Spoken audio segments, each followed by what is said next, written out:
This is Ghana Tonight. We are live from our news hub here at Desawe Kanda. I am Alfred Ocansey. Coming up tonight, let's get into it now. As of more than 12,000 residents, including children, have so far been displaced as a result of the downward stream of the Akonsombo Dam spillage into the Volta Basin. We have details and an update on the situation tonight. Stay with us. Still on the floods, in an attempt to give reassurance to victims of the Akonsombo Dam spillage, well, President Akufo-Addo may have worsened the situation with a political joke in dire times. We'll be speaking to some experts who described it as really unnecessary, a statement from the president. Also, the 16 alleged the members of the New Patriotic Party, in fact, who have been confirmed as members of the New Patriotic Party who took matters into their own hands and invaded the studios of United Television, have been fined 2,400 cedis each after pleading guilty. In fact, there have been some reactions that the sentence was too lenient and may not be deterring enough. We've heard this again, over and over again, coming up. Well, we'll be getting to all of these issues, plus your thoughts, your views, and your comments, your opinions here on Ghana Tonight. As always, you are an integral part of this conversation. Let's hear from you. The hashtag we're using is Ghana Tonight on Facebook and Twitter. Let's get talking.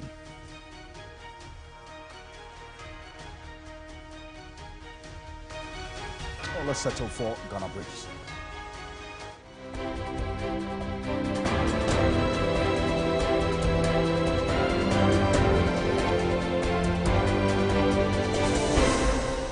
President Akufo-Addo has expressed government support to flood victims in parts of Volta region in spite of the electorate in the area not voting for the New Patriotic Party in general elections. He made the comments when he visited Mepe, one of the communities hit hard by the flood waters. Government has been criticized for the slow response to the flooding of communities in the Volta Basin. You and your elders, I want the people here, you, beginning with you and the elders, to understand that when something like this happens and government acts, government is acting for Ghanaians, all Ghanaians, because Ghanaians are having difficulties and are suffering. If it's a question of counting who votes for me and who doesn't vote for me, I shouldn't be here, because you don't vote for me.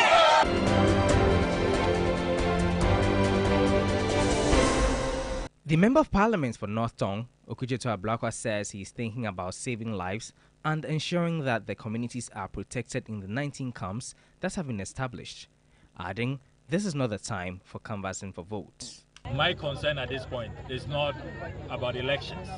I'm thinking about saving lives. I'm thinking about making sure that my people are protected, that they can keep body and soul together in the various 19 camps that we have established. That is why today I launched the MP's mobile relief caravan. We have developed a system that will ensure that all relief items will efficiently reach the entire 19 camps that have been established.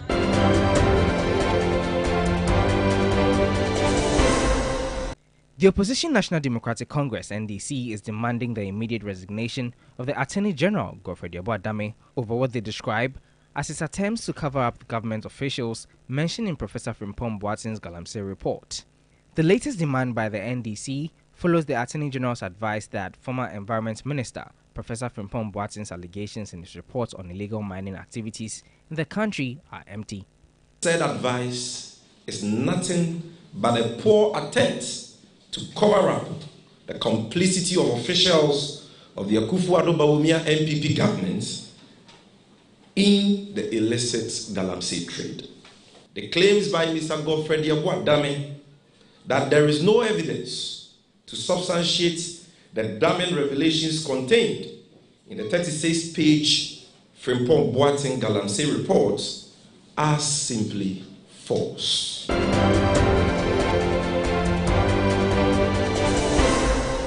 Chiefs and residents of Ejira have refuted Ghana Police Service assertions that 3 individuals arrested in connection with an alleged robbery resulting in a police officer's death are robbers.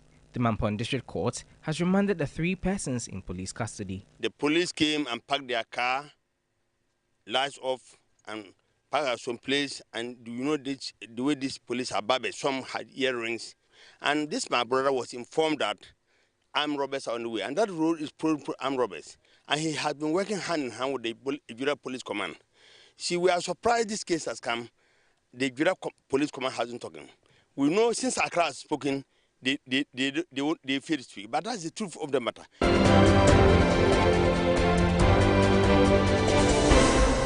The Fair Wages and Salaries Commission has recovered 36.1 million cedis from 17 government institutions after a payroll audit. The Chief Executive Officer, Ben Arthur, who made this known at a news conference in Accra, revealed that more than 5,000 workers were illegally being paid. Out of the 17 institutions and the errors detected, we found out that if all of them are corrected as of today, that will be 36.1 million. And that covers only 5,759 employees for these institutions. There are big institutions that we are yet to get to. We also found out that a number of people continue to change their date of birth.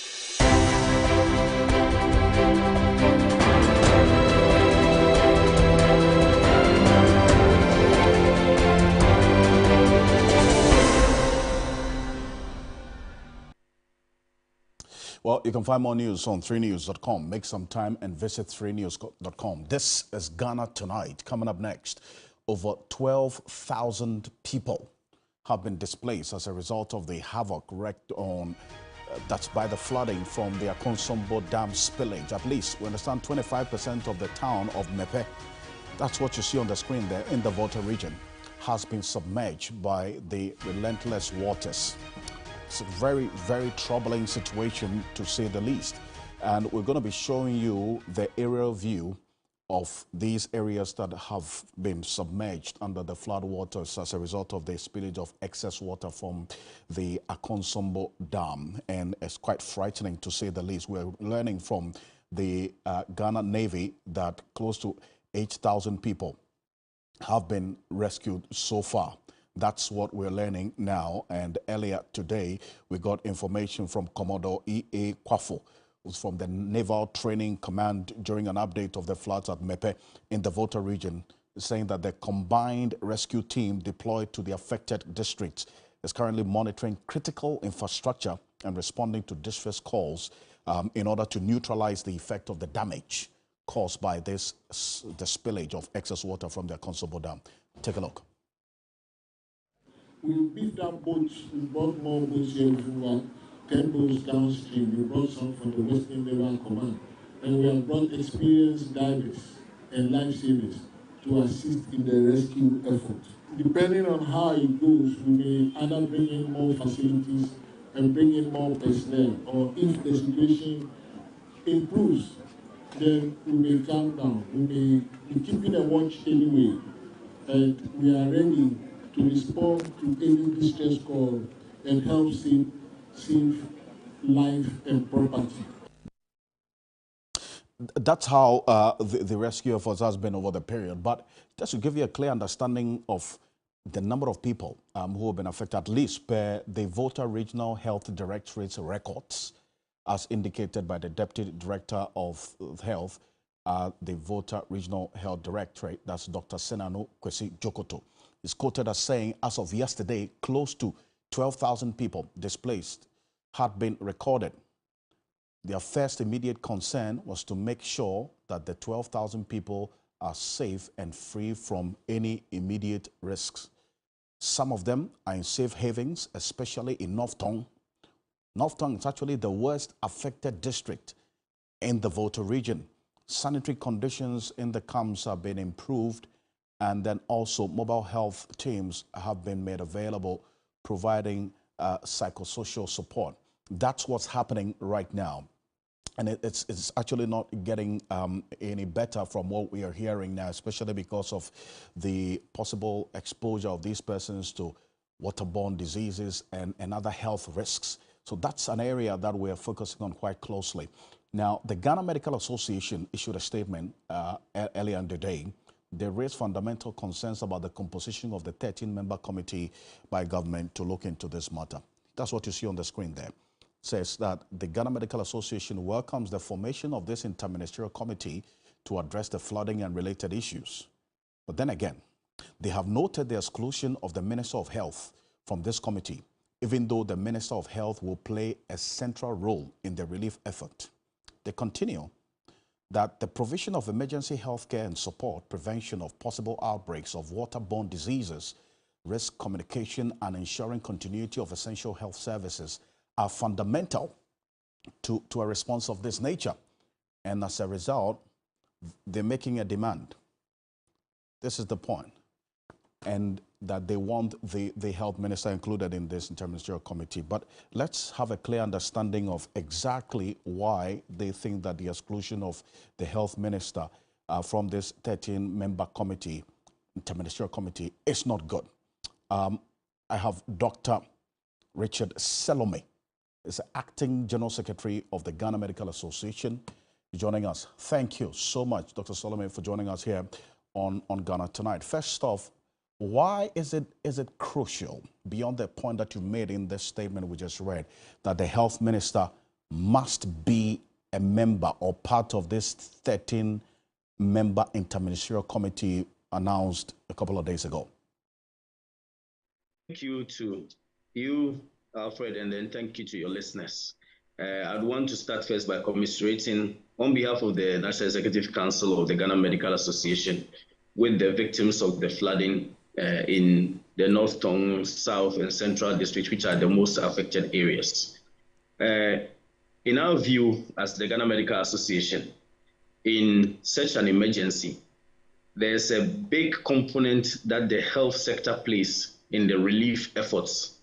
If you take this flooding, for example, people have lost their livelihoods, people have been displaced from their homes, many don't have access to the basic amenities that they have before. And therefore, there's a great risk for waterborne diseases, for various injuries because of floating objects, for outbreak of some conditions like cholera, typhoid, and even malaria because there's pooling of water everywhere.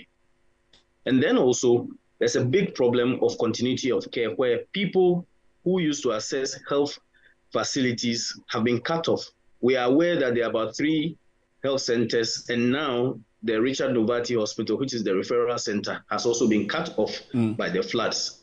This, we think, makes a compelling case that the ministry, not the person of the minister per se alone, has a big role to play in these efforts, and it's important that the health ministry is included in this interministerial committee. That gives a direct route to report on issues, to report on necessary logistics that are relevant to take care of some of the victims, as well as give first-hand information to the committee on what to do, and also as part of risk communication to the people, not just during the flooding, but also after the flooding. Remember, the water will not recede overnight.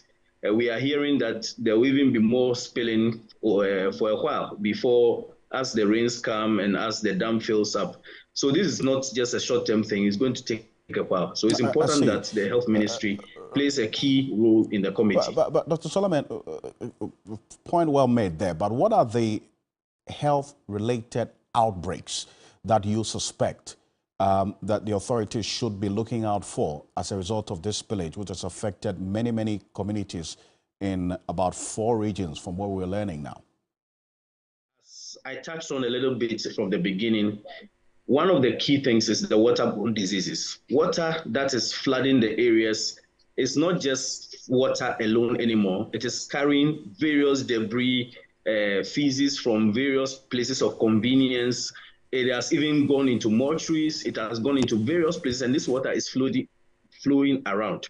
We also know that the area in question is also one of the areas prone to schistosomiasis infections, and that is bilharzia.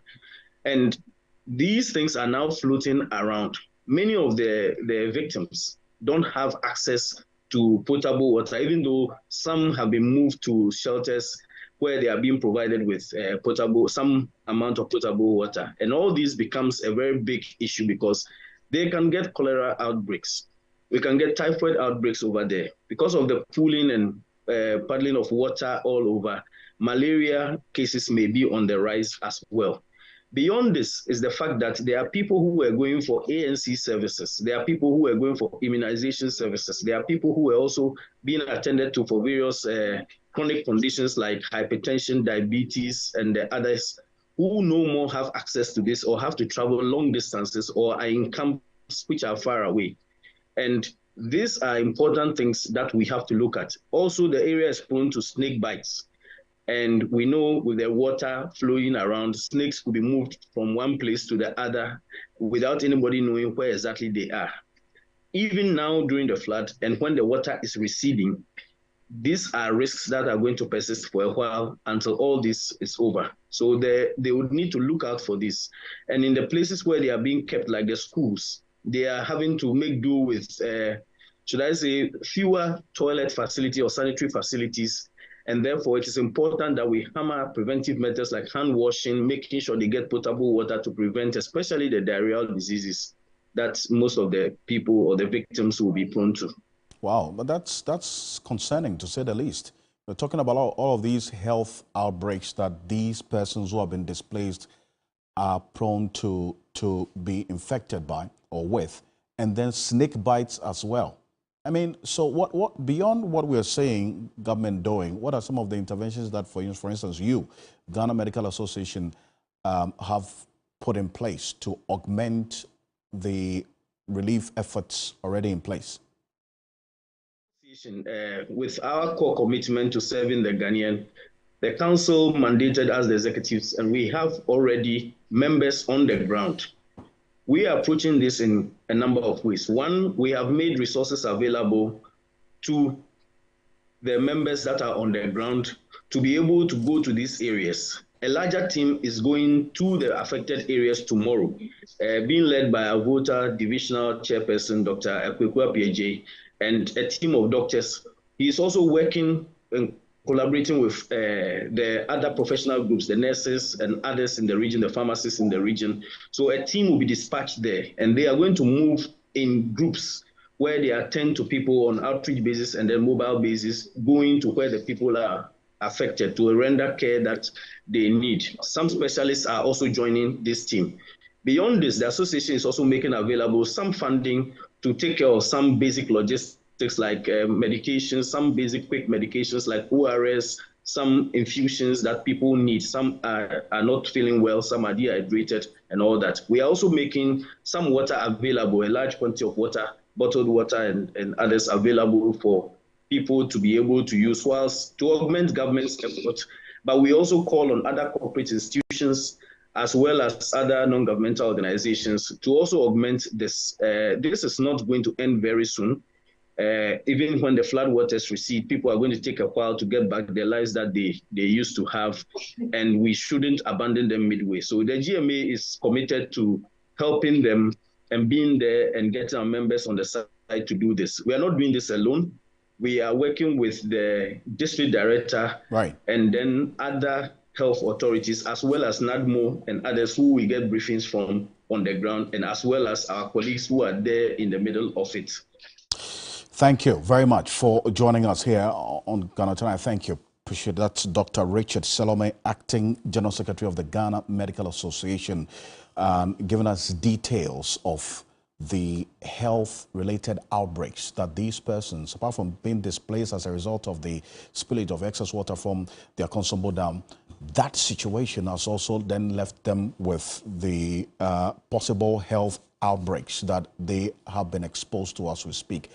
And that makes the situation a lot more worrying for them now. But the interministerial committee that the Ghana Medical Association wants the health minister now to be part of, here's the composition of this 13-member interministerial committee with the president led earlier today to these affected areas. Take a look. This was a statement that announced their composition.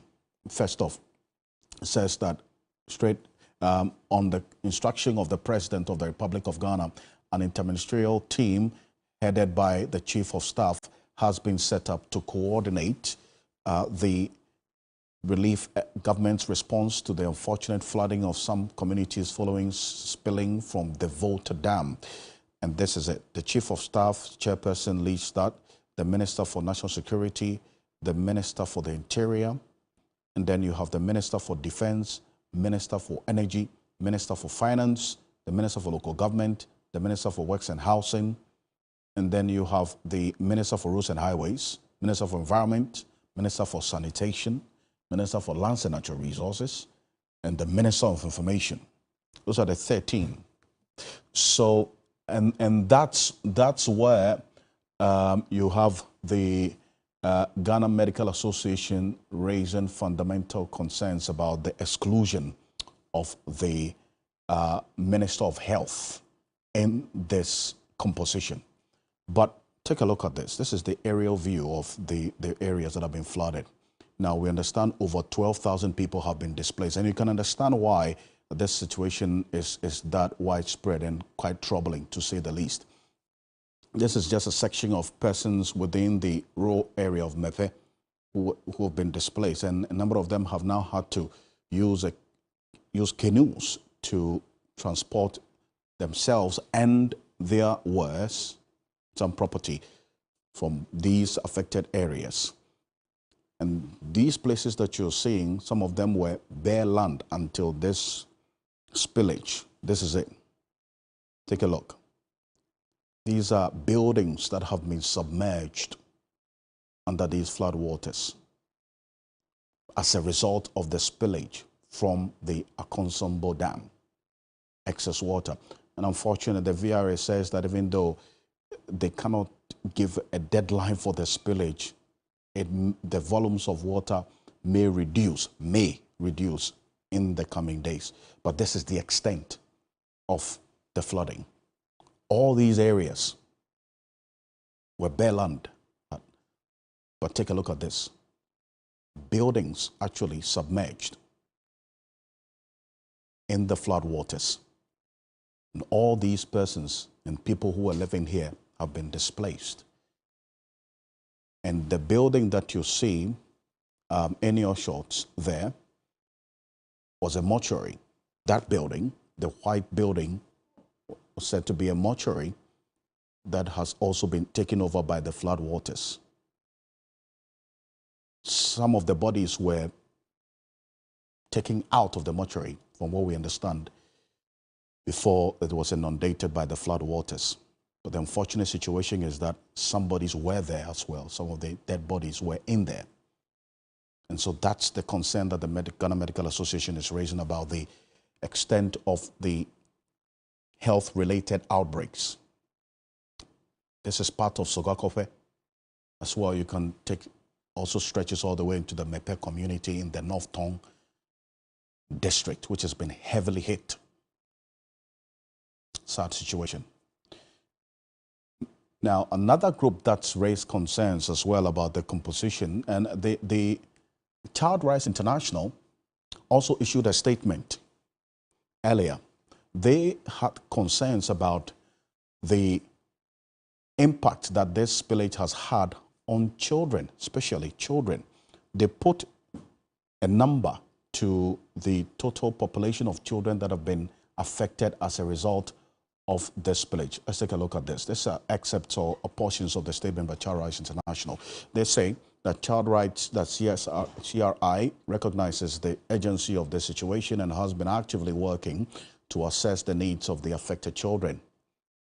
Now, they go on to say that their assessment revealed that approximately 10,896 children have been affected so far across over 80 communities spanning 7 districts. 10,896 children, over 80 communities spanning 7 districts. That's the extent of the impact that we're talking about.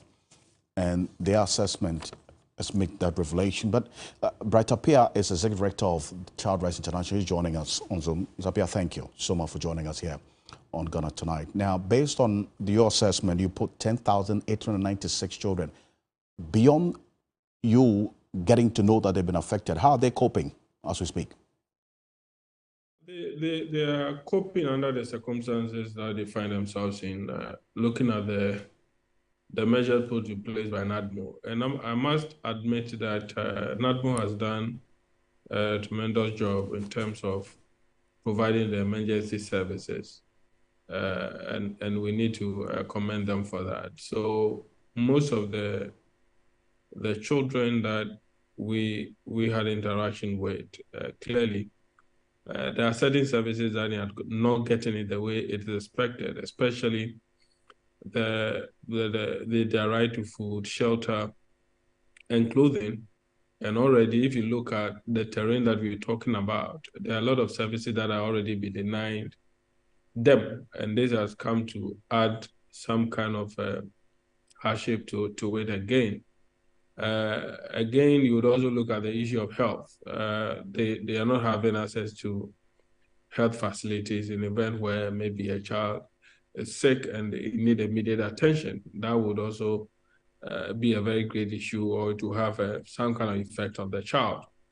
Again, you look at the issues of education, where all these children in this area have been cut off when it comes to the right to education. And what even make it worse is that some schools that have been, they've dedicated some of the schools to accommodate these affected people. So it means that those people who access education, they are also be denied that right to have access to education and all that. So when you add all these, it will make sense in terms of the kind of situation that is going on there and what we need to do to bring it under control, so that the children will not be affected the more.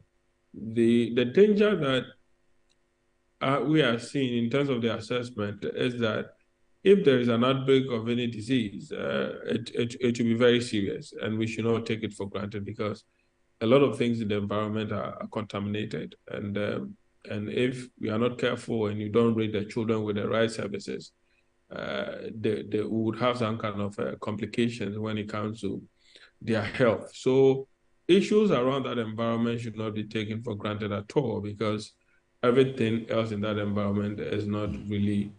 Well, the Ghana Medical Association is raising concern about the non-inclusion of the health minister in this 13-member interministerial committee. But you are talking specifically about how this is impacting on children. We don't have the Gender, Children and Social Protection Minister as well as a member of this committee. Now, is that a concern to you, or that composition will take care of these children's concerns that you have raised? It's an error, if there's any better way to explain that, because the situation there will require some social services. The situation there will require some kind of a lens that will look at it from the vulnerable point of view. There are situations that require some kind of a clinical services and medical services and all that. So if you've set up a committee to really do a good job, and you look at it from the social point of view, then you will not even think of neglecting the gender ministry in terms of what they need to do, because they are experts that will purely look at it from the social point of view, and then look at the welfare system that exists and be able to give you the appropriate measures, so that you can address the issues. Because what has happened is it has rendered a lot of people more vulnerable. But there are people who are vulnerable, but when you do proper analysis of to measure their vulnerability level, you'll realize that some are more vulnerable than the others. And if you'd want to look at it purely from a certain point of view, without looking at measuring the specific vulnerability levels of each person and how you should be able to prescribe the kind of services that you render, then you end up dealing with the general issues without necessarily looking at the physical well-being of the people and then also the psychological well-being of the people. So for me, if you don't have the gender minister as part of it, or an expert from the gender ministry to be part of the committee, then it also raises the issue as to whether indeed our focus is to address the social problems or to just form a committee to look at it. Because in terms of work that is an emergency in nature, is being handled by NADMO. And as I've said, they've done a very good job. So if you are looking at the long term, you are looking at addressing the social needs of the people, there are certain people or there are certain institutions that you cannot take for granted in establishing such committees. Indeed. Ms. Apia, thank you. Bright Apia is Executive Director of Child Rights International.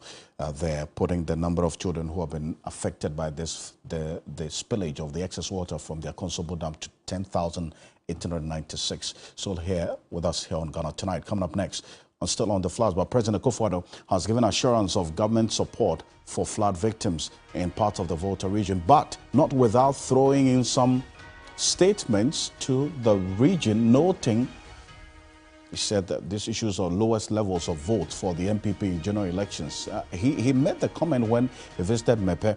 Mepe is one of the heavily hit communities as a result of this spillage, and the people gathered there to listen to him were persons who were desperate and hoping to hear the message of hope and nothing else by the president. Take a look.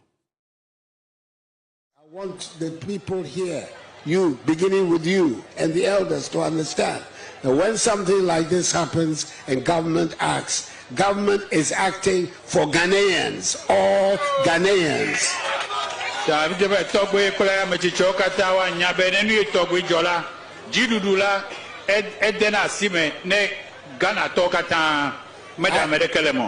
came here because Ghanaians are having difficulties and are suffering.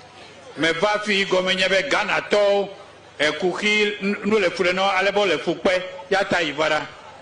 it is my responsibility to try and help.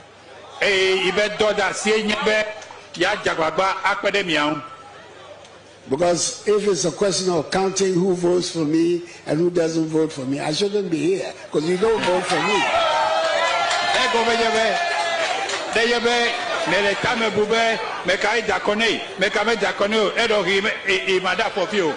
But that is not my concern. And in any event, one day you will vote for me and my party. Well, that's President Akufo-Addo. This statement has generated a lot of reaction from both lots of you watching us and then also across social media. But then again, the person who was doing the interpretation or translation was the Volta Regional Minister, Dr. Archibald Lecha. But Samuel Okudzeto Ablakwa, who is a North Tongue Member of Parliament, has been in the thick of things trying to get his constituents some relief as a result of they being heavily hit by this spillage, also had a response. Take a look.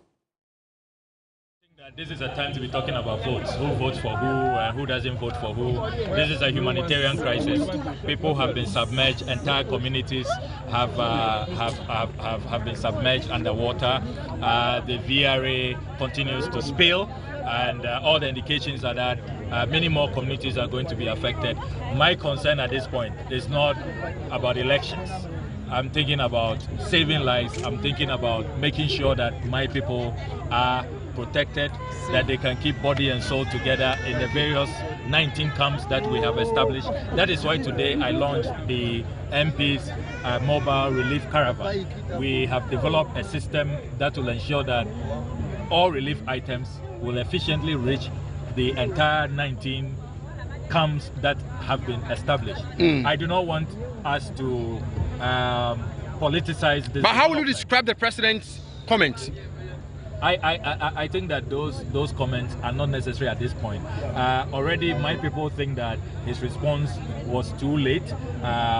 The way he swiftly comments on disasters elsewhere, particularly in other countries, we didn't see that kind of response rate, and it took a lot of public agitation for him to set up the interministerial committee and then to come and visit us today. But they say better late than never. We acknowledge his visit.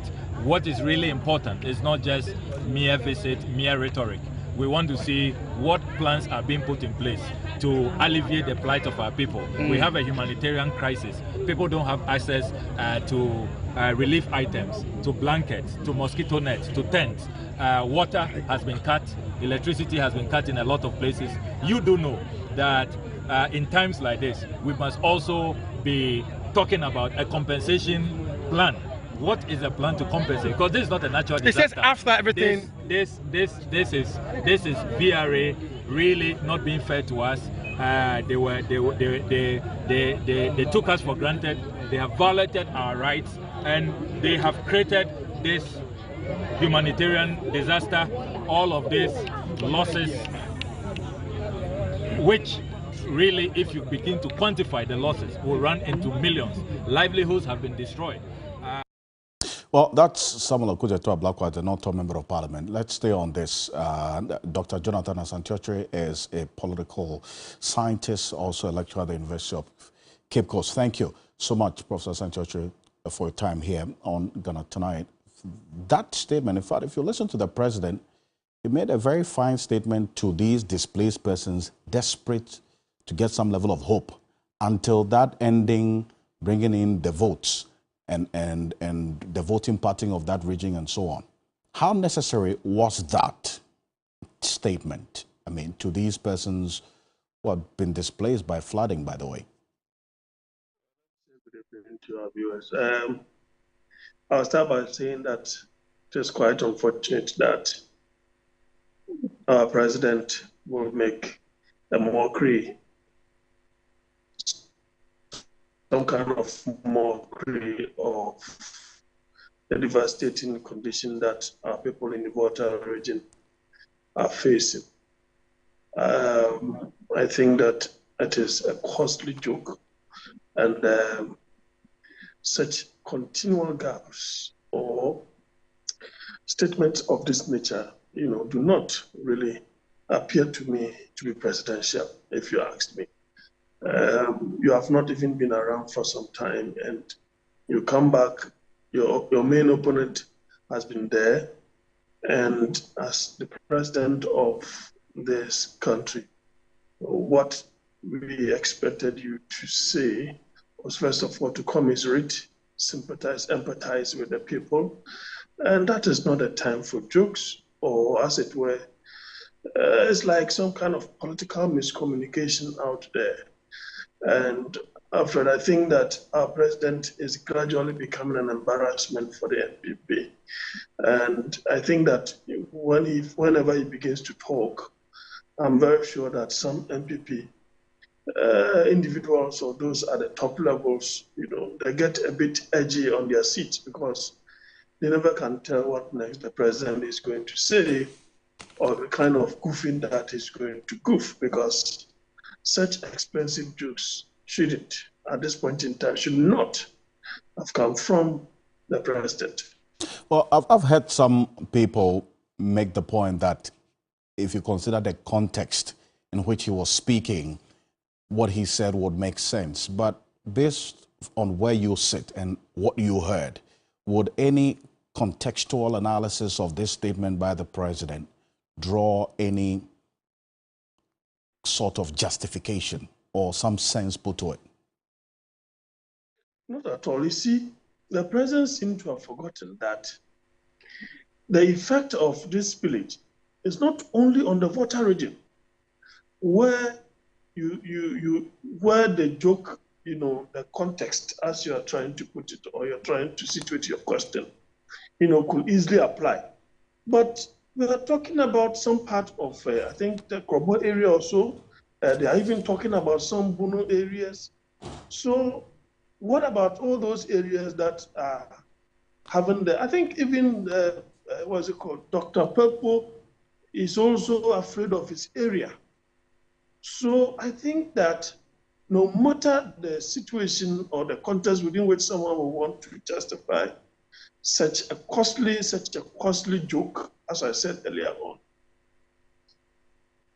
he ought to, avert his mind to the fact, to something like the fact that the thing is not even only peculiar it might have started from that area, but the effect, has virtually transversed most of these, has gone beyond the Volta region. So even if you are trying to justify, so to speak, in terms of context, it does not work, because there are other areas that have also experienced this effect, and some of them do vote for the MPP. So I think that the joke is I wouldn't say it's a silly joke, but it's a costly joke.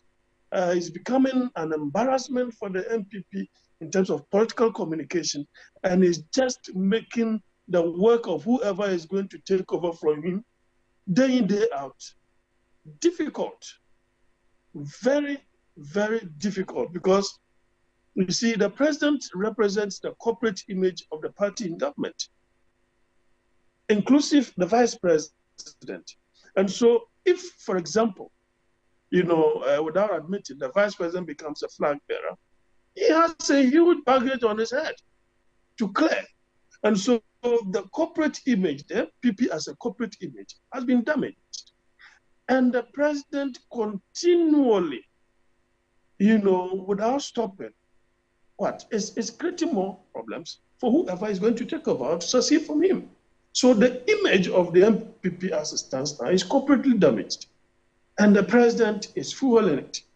And I think that it does not augur well for the MPP in terms of political communication. And probably they may have to urge the president to tarry with caution whenever things of that nature that are so sensitive, whenever he's commenting on things of that nature that are so sensitive. Other than that, they are just digging their own grave day in, day out. Dr. Jonathan Asantiotre, thank you very much for joining us here on Ghana Tonight with your thoughts on this matter. And is a senior lecturer, political analyst with the University of Cape Coast. This is Ghana Tonight. Coming up next, 16 accused persons who invaded United Television studios at Tesano in the Greater Accra region on 7th October 2023 have been convicted and sentenced to a fine by the Achimota District Court. The accused persons pleaded guilty to the charge against them. They were, however, convicted on their own plea and sentenced to a fine of 200 penalty units each, which amounts to 2,400 cedis, in default 3 months imprisonment. There's been some reaction that this is not punitive enough. Well, we'll tell you exactly what the position of the law is and the proposals being made by some lawyers to make the sanctioning regime for such actions more punitive. Stay with us. We'll be back shortly.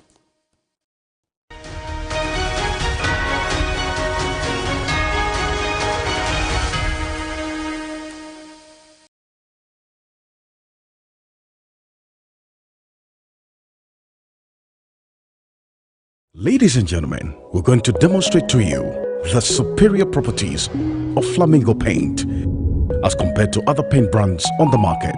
We take equal quantities of Flamingo paint and this ordinary paint. We then dilute them with water.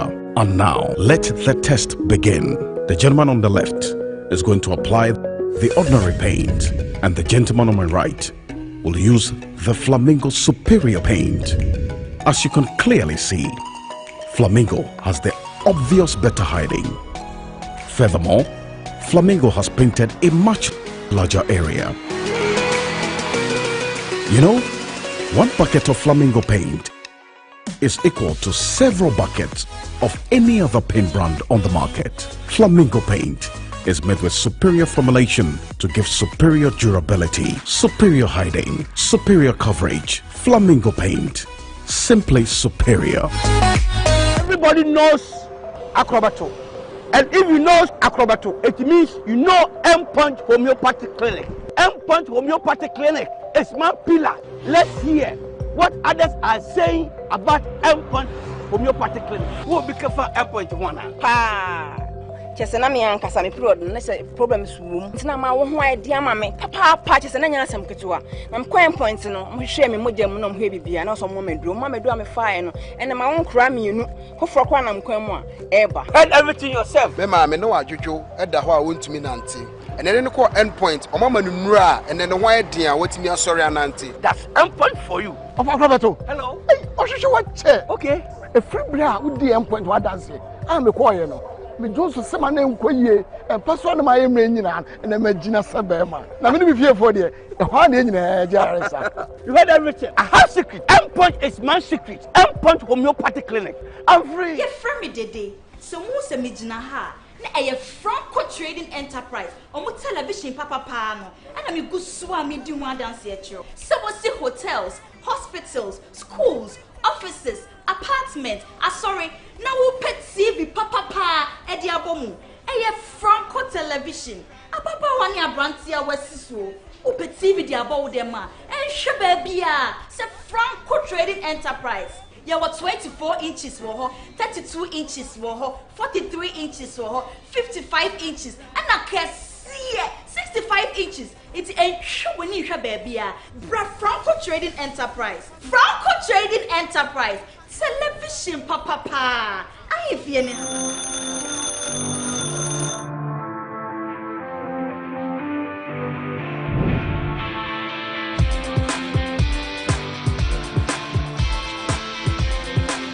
You are a major stakeholder in nation building. Your voice matters. Start your day with us.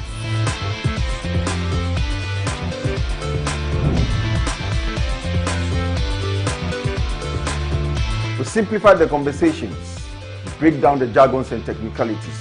We keep you well informed throughout the week. Start your day with us. We give the leaders the mandate to govern our affairs. We have a responsibility to hold them to account. It begins here. Start your day with us. Good morning, Ghana, Africa, and the rest of the wonderful world. Welcome to Sunrise on 3FM 92.7. Start your day well informed. Start with us on Sunrise on 3FM 92.7. Catch the Sunrise Morning Show with me, Johnny Hughes, Helen Apiampofo, and William Asiedu. Weekdays from 5:55 a.m. to 10 a.m. only on 3FM 92.7. Your urban lifestyle radio.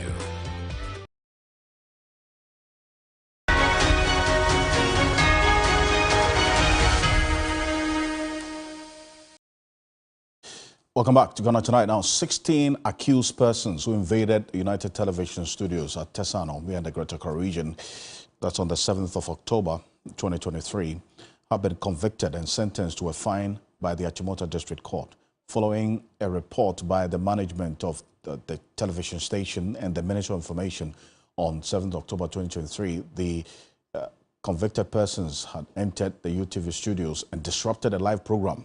That's what you see on your screen there. The police proceeded to arrest them on the premises of UTB. They were subsequently charged for being on the premises for unlawful purposes and arraigned before court earlier today.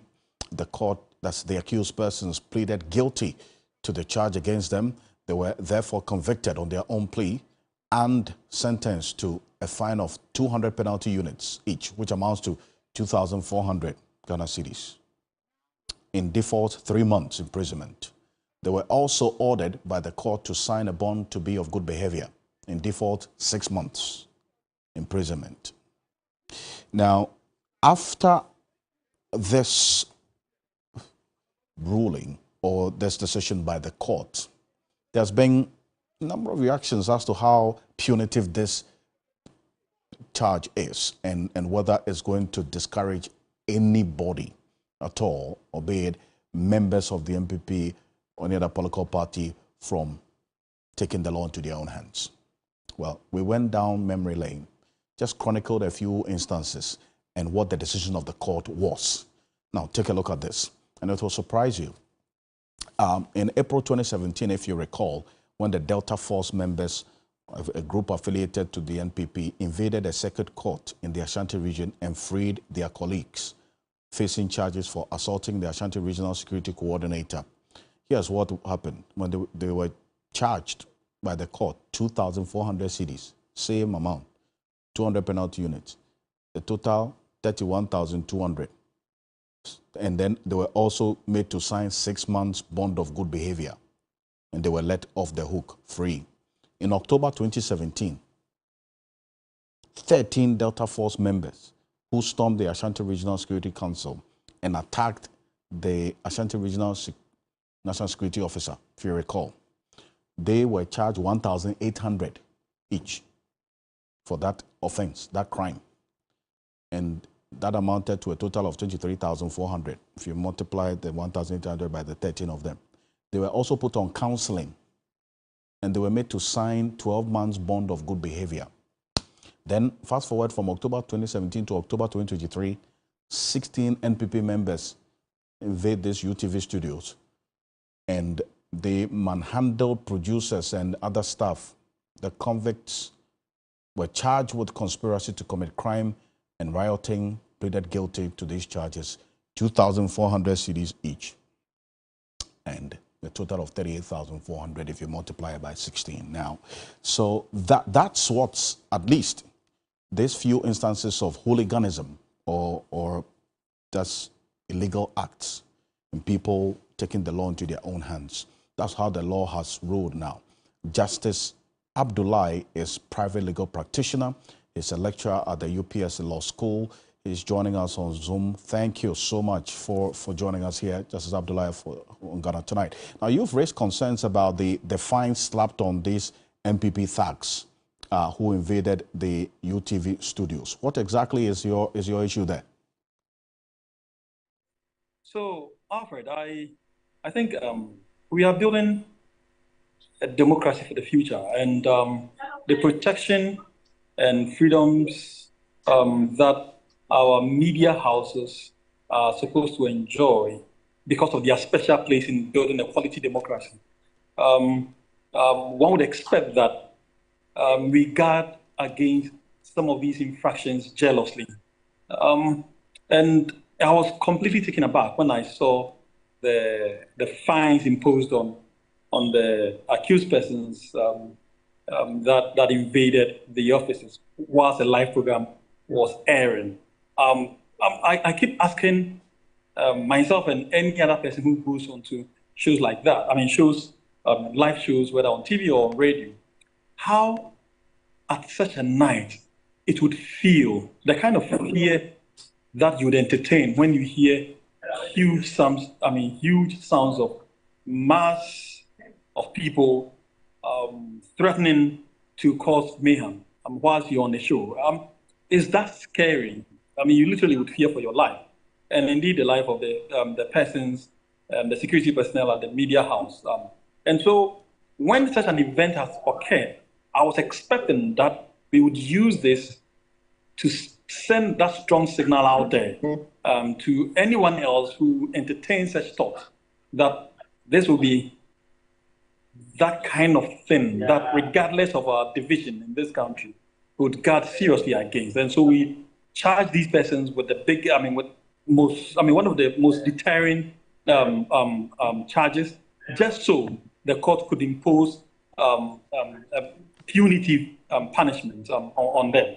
But what happened is such a mockery that I wonder whether it serves all the principles and the principles underlining punishment, and indeed underlying the building of a stronger democracy through the media being used as a forefront in such an enterprise. And this is why I am so saddened by the decision that was handed down today. I may not blame the judge for this, because it's what is in front of him. That's what he determines. That serves the basis of how she or he determines the penalties to be imposed. But I think we could have done better. This is a missed opportunity that the whole country could have spoken in a very loud voice that this conduct can never happen ever again. And this is the kind of language I expected to hear from the court and indeed from the prosecution as to the charges that were leveled against these persons. The charges automatically sometimes result in the kind of punishment that were meted out to them by the court. And so it is difficult to blame the trial court for this without taking into consideration the charges that were brought against these persons. But in the whole, we should blame the system for treating this whole enterprise with that kind of kid's gloves. It's important you make the point about the position of the law, Justice Abdullahi, because as you indicated, is the problem with the law? Because as you said, the judge made reference to what is prescribed in the law. So what else could have been done, differently? I mean, is it the case that the law has to be amended to make it more punitive, or the judge could have applied a bit more discretion and made this ruling or this fine more punitive than it is? It could have been a fine, Alfred, but the fine has a range. The fine is not fixed. The court could have imposed stiffer punishment, even if it didn't want to impose custodial sentence. The court could have imposed stiffer punishment. The court could have imposed so much of the fine that was imposed. I'm sure a lot of things went on in the court determining the amount that was decided on. The amount, clearly ridiculous by all standards. Like I said, it's pure mockery of our entire attitude towards the protection of the media.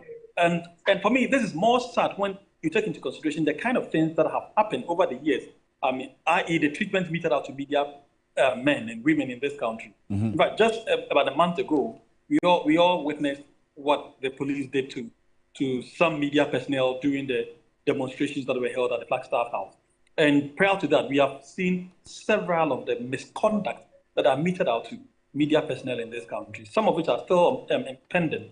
One of them that I would never forget is what happened to Emmanuel Ajafo by the what's it called, National Security, and indeed the CCTV personnel who went to cover some of the what's it called?